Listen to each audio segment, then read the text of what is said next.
जय गुरुदेव।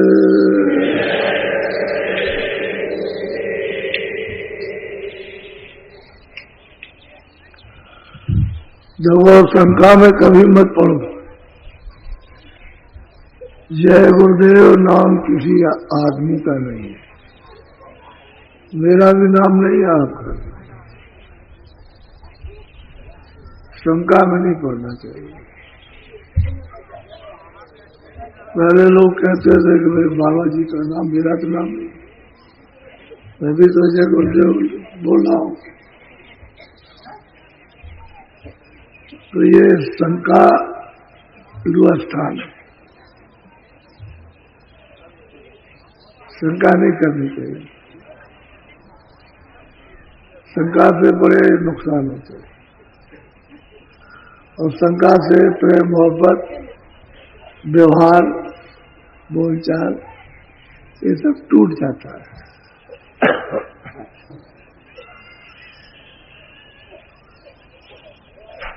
जय गुरुदेव।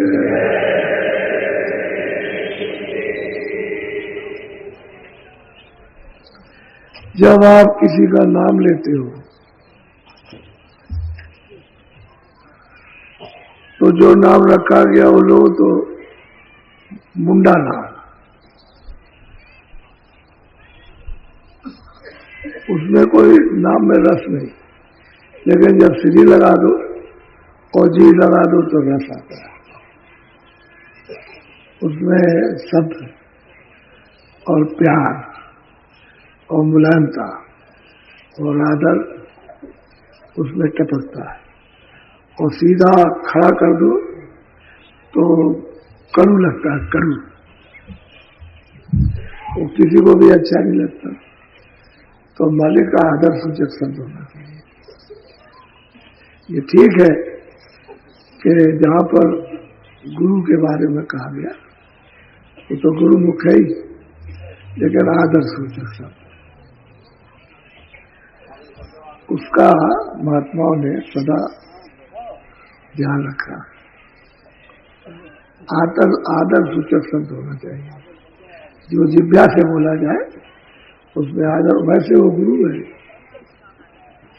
वैसे गुरु है। जब ध्यान करोगे तो दृष्टि में आएगा तो गुरु ही है। फिर वह आदर सूचक शब्द में, लेकिन वर्णात्मक उसमें आदर सूचक शब्द होना चाहिए। जय गुरुदेव।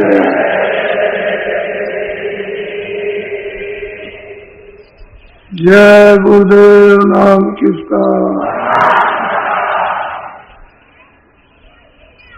जय गुरुदेव नाम किसका। ये तो हम भी जानते हैं कि 7 बजे रखा गया, लेकिन आज होली है तो थोड़ा प्रार्थना अर्चना होगी पहले। सत्संग तो समय से शुरू होगा, लेकिन पहले प्रार्थना वगैरह कुछ हो जाए। ये होली में मालूम क्या होता है, धूल उड़ाई जाती है, धूल होती है। तो महात्माओं ने कहा भाई कर्मों की धूल उड़ा दो, कर्मों की, यानी पाप पुण्य की धूल उड़ा दो।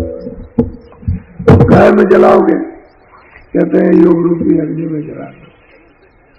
योग रूपी अग्नि उसमें जला दो, उसमें सब भस्म होता है। लोहा लक्कर डालो, सब भस्म हो जाएगा। वो योग रूपी अग्नि है, वो प्रचंड अग्नि है। तो सब जला के देखो, जिसको जलाना उसे जला देगी। जो जलने वाली चीज है वही जलेगी, सूरत नहीं जलेगी, सूरत साफ हो जाएगी। जो दोनों आंखों के पीछे बैठे वो साफ हो जाएगी।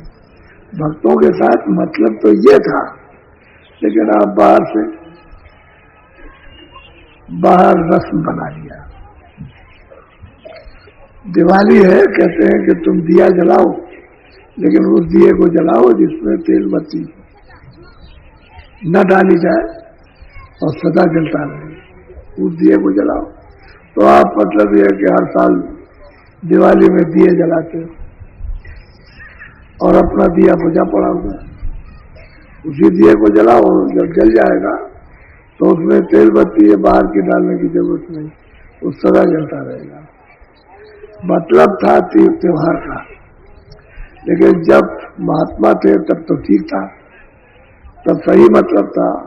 और जब वो चले गए उसके बाद लोग भूल गए, तो मतलब एक व्यवहार बना दिया। त्योहार एक व्यवहार, एक रस्म, बस उतना ही करके छोड़ दिया। उसके मतलब को नहीं पूछा कि भाई इसका मतलब क्या है। वो पूछते होते तो फिर आपको शंका ही नहीं रहती।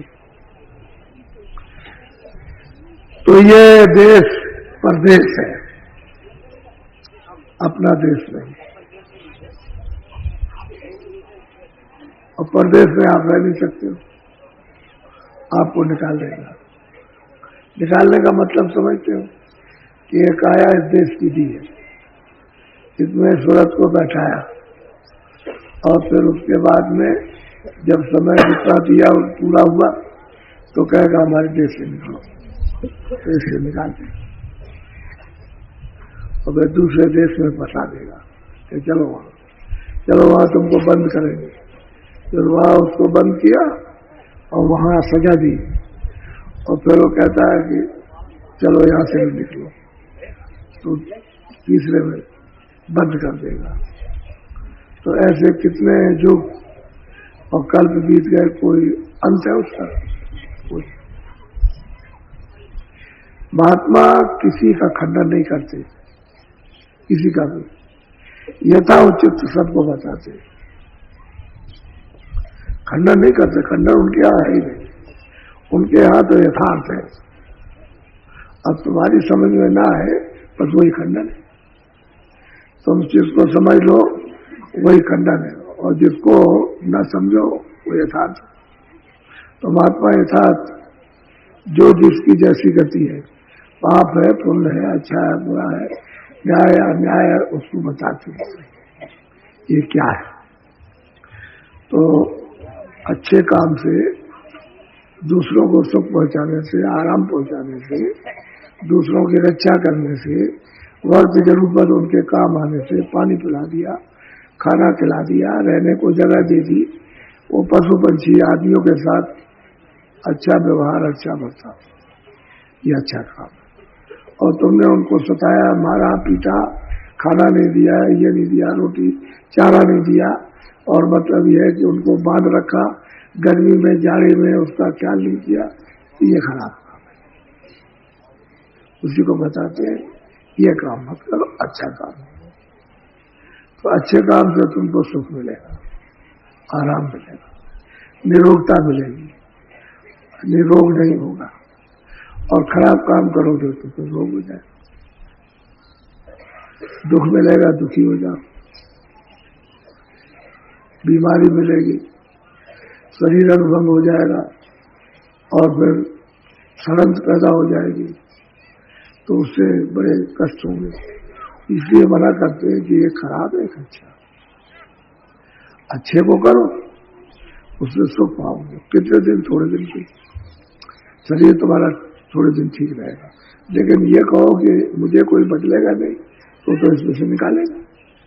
अब वो जो अच्छा काम है उसका आपको फल आने में जाएगा, उसकी प्रारब्ध बन जाएगी।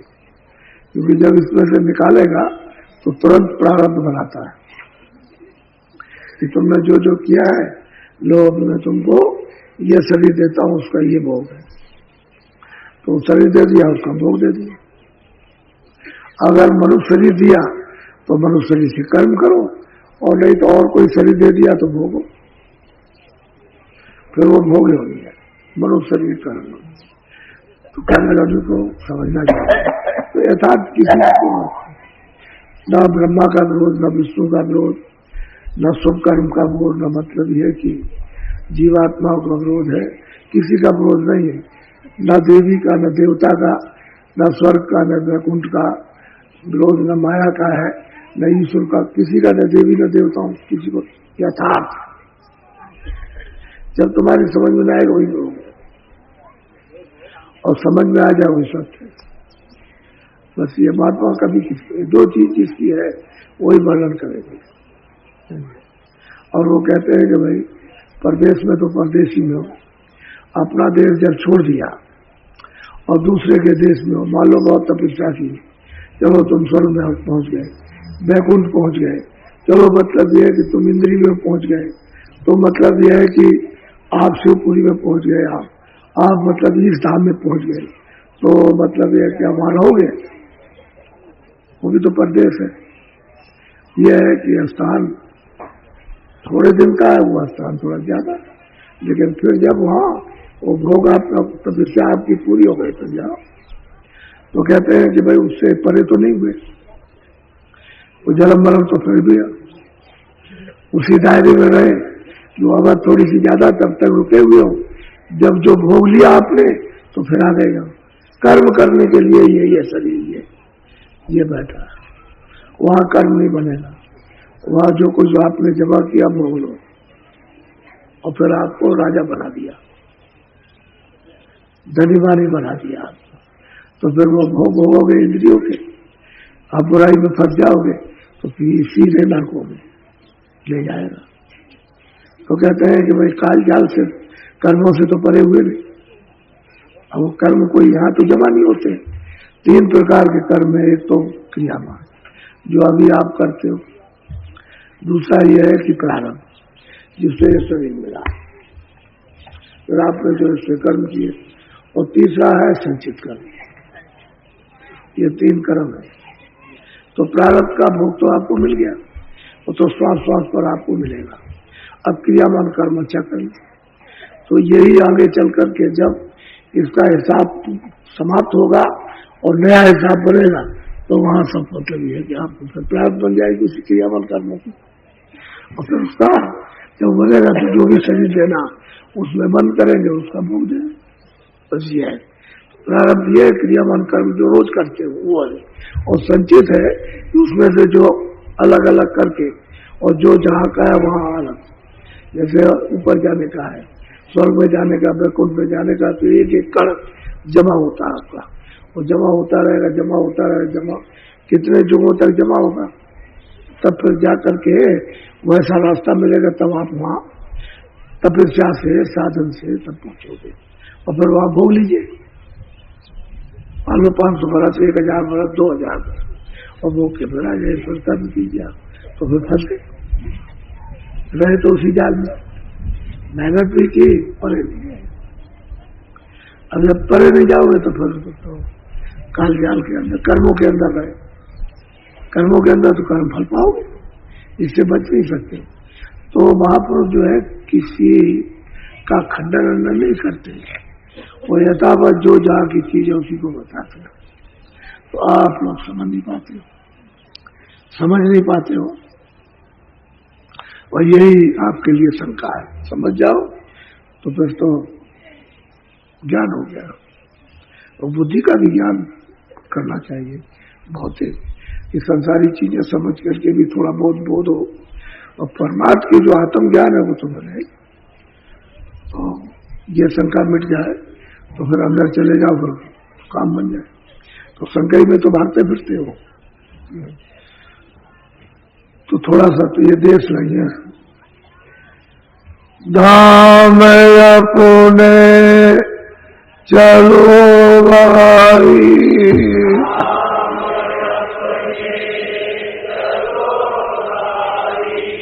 धाम अपने चलो भाई,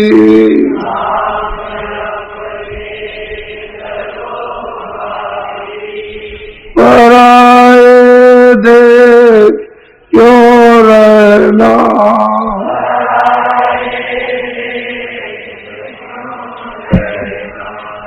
काम अपना करो जाई,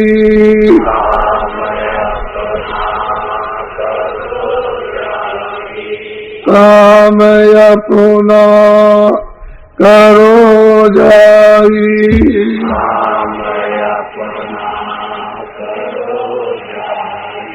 पराए काम नहीं बदना,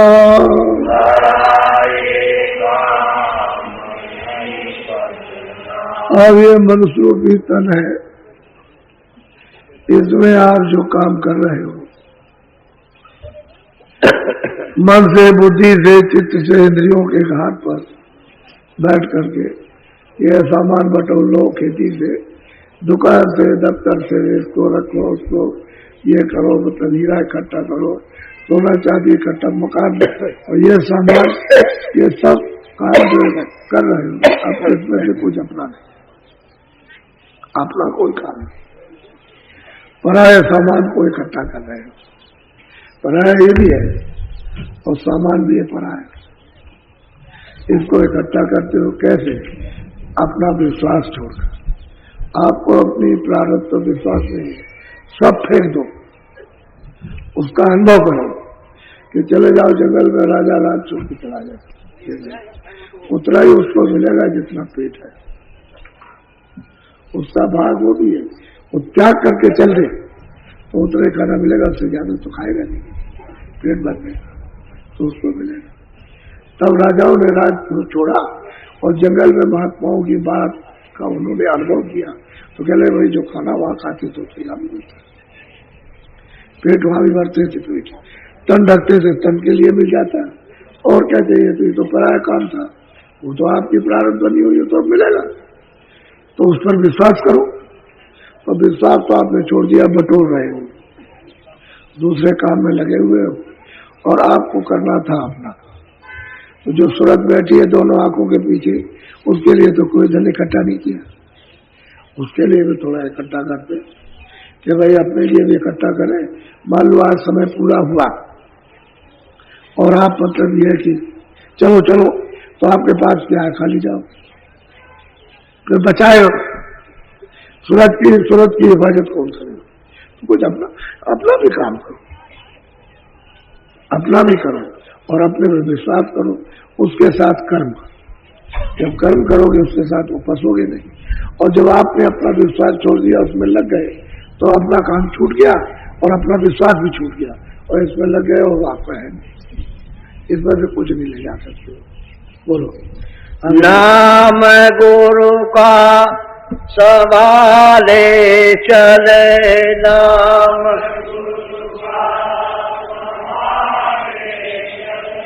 यही है दाम गठ बंधना। और कहते हैं गुरु ने जो नामदान दिया कि सूरत घाट पर बैठकर तो इस नाम की कमाई करके धन जमा कर, कहते हैं वो करना चाहिए, वो तो असली धन है सूरत का। ये जो धन आप बना रहे हो शरीर का, शरीर आप है नहीं, किराए का मकान, तो किराए का मकान खाली कराया तो सामान भी ये पड़ा और मकान भी पड़ा, ये दोनों ही पड़े, इसमें से न ये उसके साथ न वो इसके साथ, तो आप बेकार में इसमें। अरे भाई अपनी कमाई करते, वो जीवात्मा का चेतन धन जमा करते, जब जाने का वक्त होता तो फौरन उसकी रक्षा संभाल होती, फिर कोई इधर उधर नहीं ले जा सकता, तो आत्म धन तो आपने जमा नहीं, सब सारी कूड़ा कचरा ये सब जमा करते रहे, इधर से दूसरों की ठगी करते रहे, इधर लूटते रहे, उधर लूटते रहे, यही मतलब ये धोखा बेईमानी चोरी करके ये दवाई कूड़े कचरा मवाद है, और क्या ये कोई मतलब ये है कि और फिर आप कहते हो कि उससे हमको सुख मिल जाए। अच्छा, जिनके पास में धन है, सब कुछ है, वो तो आपसे ज्यादा रो रहे, वो तो आपसे ज्यादा रो रहे, आप तो कुछ भी नहीं रोते, लेकिन आप उनके बीच में बैठो। वास्तविक में एक दफे बहुत दिन हो गए, शुरू में सन 52 में जब कलकत्ते गया तो वहाँ एक विक्टोरिया मेमोरियल है, उसमें मैदान है, वहाँ जाके चुपचाप बैठ गया। ऐसे बैठा हुआ था, एक आदमी सो रहा था सामने और आराम से बिल्कुल जमीन पर लेटा हुआ सो रहा था। वैसे मैंने कुचले कपड़े पहने था, तो दो आदमी आए उसके सामने बैठ गया करके।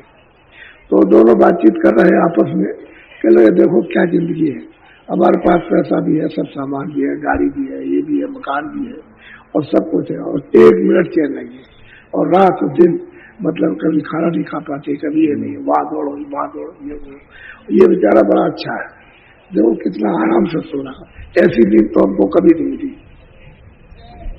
वो कहता मैं ये बात सुन रहा था, उनकी आपस में बातचीत, वो ये समझते होंगे कि नहीं सुन रहे, तो मैं उनकी ये बात सुन रहा था। तो हमने कहा हमने भाई क्या आपको तकलीफ आ रही, चले पूछिए नहीं, ये कितने आराम से सो रहा है, अगर हमको ऐसी चीज मिल जाए तो हम कितने आराम से, हमको कभी आराम नहीं रात को मिलता, अब वो उससे दुखी है, ये क्यों सो रहा।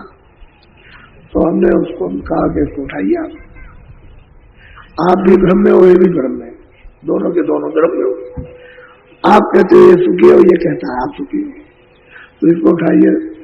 तो उसको उठाया, उठ के बैठ गया, तो पहले तो थोड़ी देर में और नींद ठीक की उसने, तो बैठ गया, कहले भाऊ जी क्या है, क्यों परेशान हो रहे हो, कहले भाई ये बताओ कौन सुखी है। अरे कह लगे भाऊ जी सुखी की बात, ये है घोड़ी है, घोड़ा गाड़ी है, ये मकान है, ये है रुपया पैसा है, कारखाने है, ये है वो है, ये बहुत सुखी है, और हम गरीब आदमी, हम तो बहुत प्रेरित है, हमको क्या सुख है। हमने कहा आप सुन लीजिए इनकी बात, ये इसकी बात सुनिए, ये आपको कहना सुखी है, और आप इसको देख करके रो रहे हो कि ऐसी नींद इसमें हमको मिल जाए, ये न सो सके, आप ये मना रहे हो, तो बताइए कितने दुखी हो। तो क्या काम करते हो, कह लगे अरे बाबू जी बगीचे में ये जो मैदान है इसकी घास काटता हूँ, वो ठेला खड़ा और काट के ले जाता हूँ, बाजार में भेजता हूँ, मैंने लीलाम ले लिया, मैं तो कितना मिलता, कल मिल जाता 50 रुपए, 52 में 50 रुपए मिल जाता हमको। तो मतलब यह कि हम तो समझते हैं भगवान की हमारे पर कृपा हो गई कि हमको रोटी रोजी दे रहे हैं, बस ये बात। हमने देखो तो बेचारा सब्र कर रहा, और आपके पास इतना होते हुए और आप उसकी बेचारे की उसकी नींद खोल छीनना चाहते हैं कि हमको ऐसे इसकी नींद हमको मिल जाए, ये कैसे, इसका काम कीजिए तो आपको नींद मिल जाएगी, आप भी ऐसे ही रहिए, तो आप तो आसमान में जाते हैं, कैसे आपको मिले, मुझे क्या चाहिए बताओ। और भी लोग जो आपकी तरह से है वो सुखी है, कहने वो हमसे ज्यादा दुखी। तो हमने कहा इसमें किसी को सुख मिलने वाला नहीं है, सुख नहीं मिलेगा, तो आप कैसे निकले इससे, तुम्हें भी कोई महात्मा मिलेगा तभी निकलोगे, ऐसे इसमें तो डूब गए। ये तुम्हारे बस की बात नहीं है कि तुम निकल जाओगे, कि तुम तो शक्तिहीन हो गए, शक्तिशील हो गई, न बुद्धि में बल है न शरीर में बल है, तुम्हारा कुछ नहीं होगा। तो कहने का मतलब है सब दुखी, जिनके पास बैठी है सबके सब दुखी। मैं बहुत बार हवाई जहाज में जा चुका हूँ, तो कभी कभी मुझे देखते हैं तो पहचान लेते हूँ कि वहां जय गुरुदेव आप हैं, मैं जय गुरुदेव तो नहीं हूँ, लेकिन जय गुरुदेव नाम का प्रचार तो जरूर करता हूँ।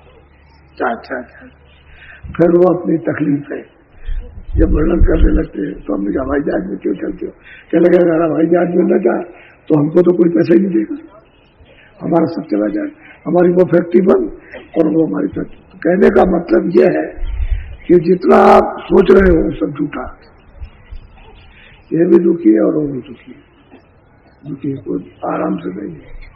लेकिन इसको समझने की जरूरत है कि हम इसमें गए तो कैसे इसको काम मिले। अगर इतना समझ जाओ और विवेक हो जाए तो दुख चला जाए। अब विवेक तो है नहीं है, उलझे पड़े हुए हो तो दुख कैसे जाएगा। पराये सामान को इकट्ठा कर रहे हैं रात और दिन, जुटे पड़े हुए जो अपने काम आने वाला नहीं है और अपना काम छोड़ दी, अपना काम करने लगो, ये सब चीज समझ में आ जाए। अपना नहीं काम करोगे कोई चीज समझ में आने वाली, क्योंकि ये तो अंधेरा है, इसमें उजाला हो तब तो एक बात भी है। तो सूरत तो बेचारी इसमें बदी पड़ी है, वो तो अपने आप कुछ नहीं कर सकती, उसको तो है तो कोई बल मिले, या मतलब है मन बुद्धि इसका साथ दे दे, क्योंकि इन्होंने तो पता लिया तो ये निकल सकती है। तो होश में आ जाए, होश में आएगी तभी इसको मतलब यह कि वास्तविक बोध प्राप्त होगा, ये पाएगी अपना, और इसको शक्ति जब प्राप्त होगी तो ये मन बुद्धि चित्त ये इंद्रिया कुछ नहीं कर सकती। तो कहने का मतलब यह है कि भाई गुरु का नाम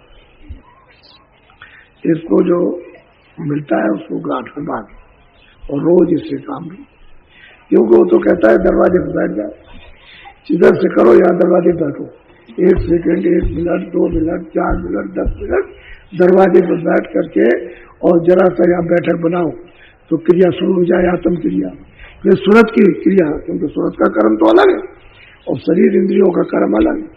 तो ये तो यहाँ कर रहे हैं और वो करेगी वापिस जाने का, अपना कर्म करेगी। तो चेतन कर्म करना चाहिए, उससे तो धन आपको मिल जाएगा अपना। और चेतन क्रिया होती है, जड़ करते रहे तो जड़ तो अपने मिलने वाला नहीं, क्योंकि जड़ अपना कुछ है नहीं। ये तो किराए का मकान है, खाली वापस खत्म हो गया। बोलो। जगत का रंग सब मैला,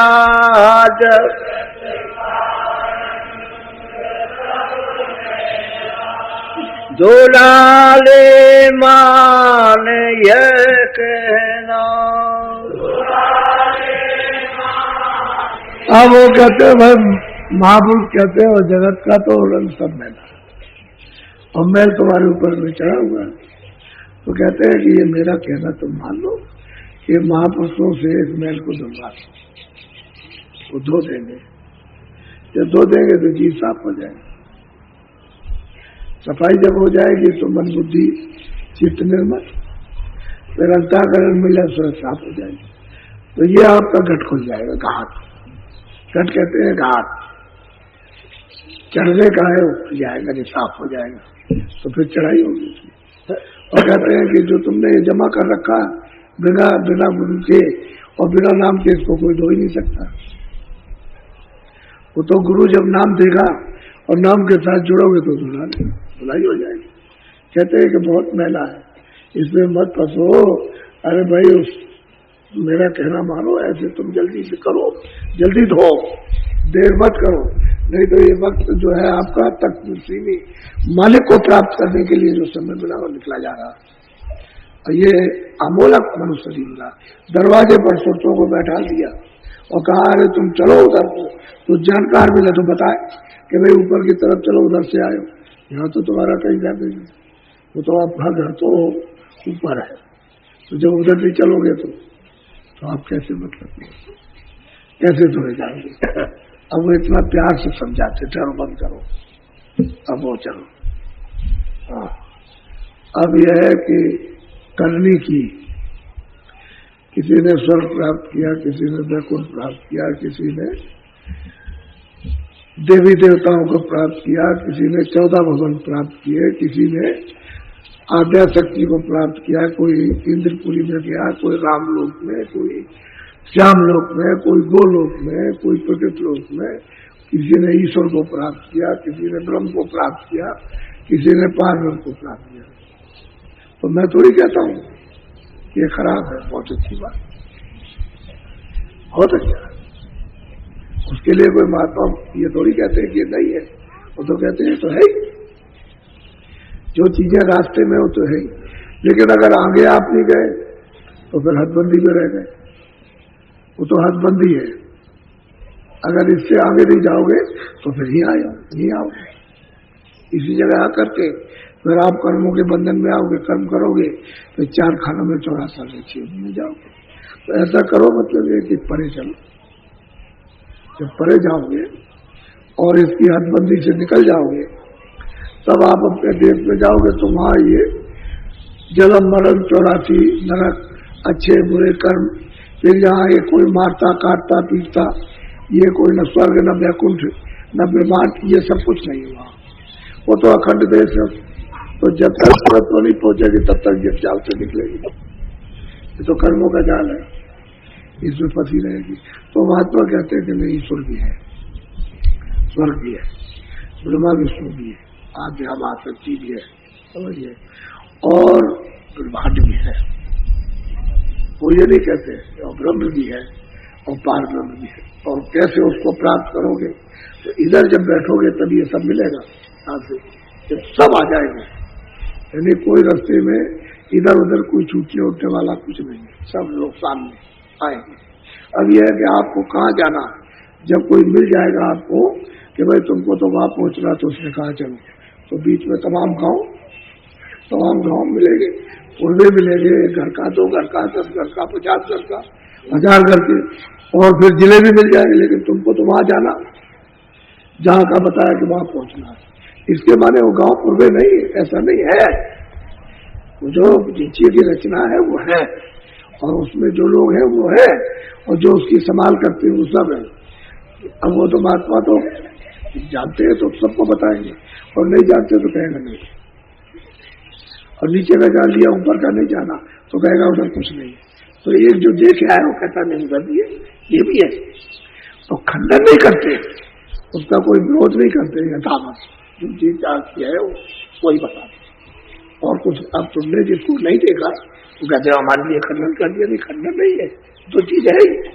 तुम यहां से उसके पास चलो, और जब वहां पहुंच जाना तो कहेंगे अच्छा आगे चलो। तो उनके कहने से आगे जाना तो देखा ना, वहां देखा उधर और कुछ भी है कि नहीं है, तो आगे चलो। तो जब जाओगे कहने दीजिए, आप तो कहते थे इधर है तो बस सही है, सत्य है, तो ये तो बहुत कुछ है, ये तो कुछ नहीं है। तो ये तो कह रहे हैं कि यहाँ से आगे चलो, फिर आगे चलो, फिर आगे। तो सबसे पहले चिंतन ईश्वर का ही कराते, ईश्वर का ही चिंतन होता सबसे पहले, ब्रह्म पार ब्रह्म का।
बनाते और सबके स्थान को बता करके उनके स्थानों पर ले चलते और वहां ले चल के उनका दर्शन और दीदार कराते उनका।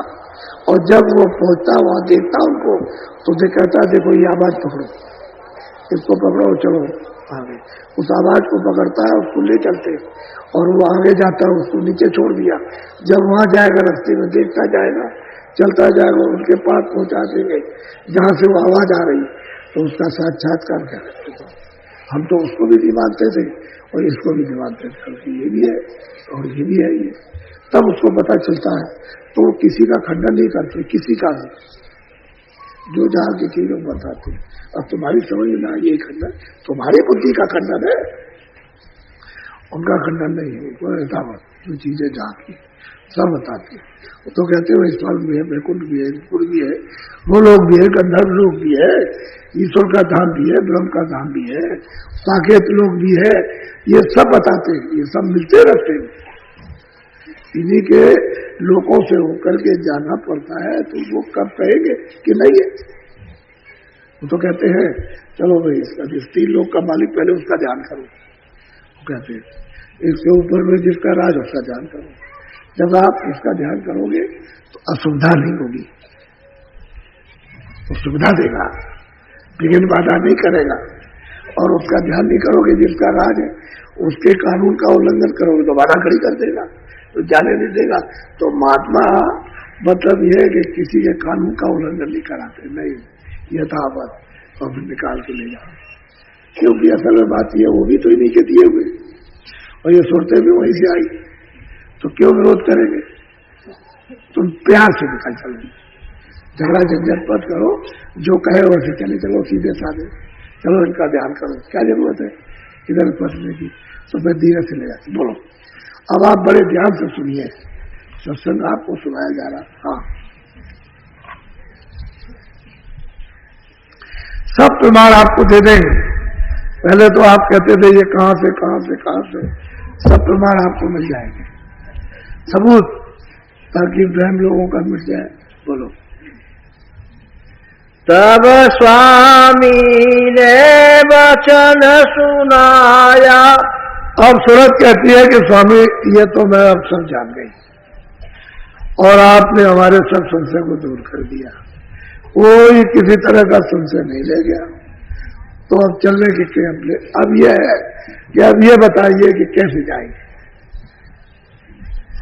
अब ये तो पहुंच गई, लेकिन ऐसा प्रश्न करती है कि बताइए आप। उसका मतलब यह है कि आपको बता रहे हैं कि ये कैसे जाएंगे, ऐसा प्रश्न होता है।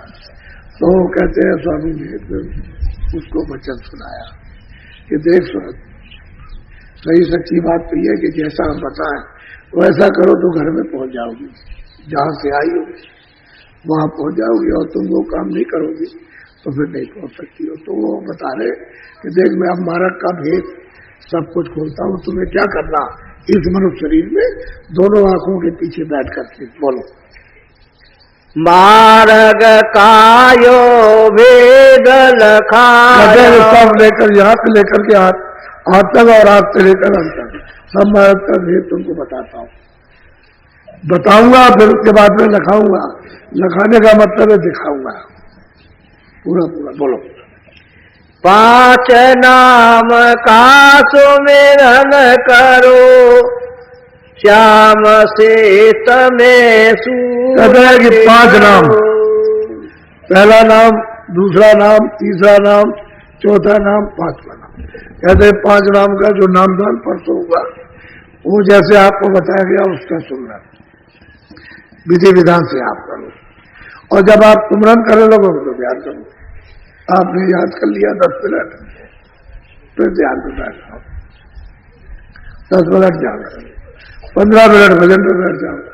तो कहते हैं कि जब तुमने यहाँ दोनों आंखों के ये सामने बैठक बना ली, द्वार है यहीं पर, तो यहीं पर तुम्हारी ये धुलाई हो जाएगी। तो धीरे से जब तुम्हारी आंख खुलेगी, तीसरी आंख, तीसरा नेत्र, तो कहते हैं कि श्याम में सफेदी, नीले में सफेद, वो जो छिटका हुआ उसको श्याम, नीले में सफेदी, वो तुमको जरा सा दिखाई देगा। कहते हैं तुम अपनी सूरत को उसमें होने का मतलब है जैसे तागे को सुई में डालो, कहते हैं ऐसी प्रो दो, उसके अंदर में चली जाए, वो बहुत छोटा छेद है। कहते हैं अपनी सूरत को, अपनी दृष्टि को उसमें जमा करके रखो। वो बड़े प्यार से समझाते हैं दृष्टि जमाओ, यदि रूह को हिले डुले नहीं उसकी। श्याम से यानी चारों तरफ नीला और बीच में सफेदी उसमें, और चारों तरफ से सफेद और बीच में नीला, कहते उसमें अपनी दृष्टि को रखो जमा करके श्याम से उसमें, तो वो सामने आ जाता है, सामने दिखाई देता। लेकिन जब जब आंख आपकी हिलेगी ऐसे, तभी तब गायब हो जाएगा, और ऐसे रुक जाएगी तो आ जाएगा सामने।